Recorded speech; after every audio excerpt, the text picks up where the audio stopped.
বোনের স্কুলে ওয়ার্ক এডুকেশনে দিয়েছে মাটির থালার ওপর পেন্টিং করতে।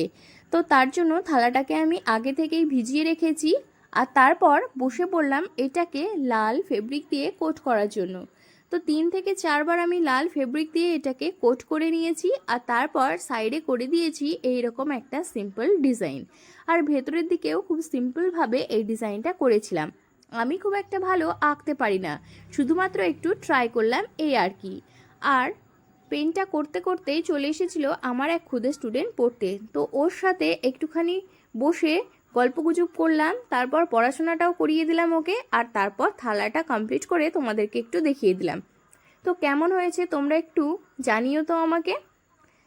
তবে পেন্ট করতে না পারলেও আমার কিন্তু এই কাজটা করতে বেশ ভালো লাগে, তাই আমি ভেবেছি আরও 2টো থালাতে আমি এই রকম ডিজাইন করব।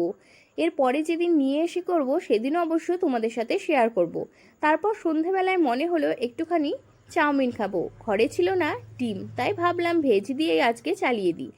তো যে ভেজিটেবলসগুলো ছিল সেগুলো সব কেটে নিলাম, আর তারপর চাউমিনটাকে বসিয়ে দিলাম সেদ্ধ করতে।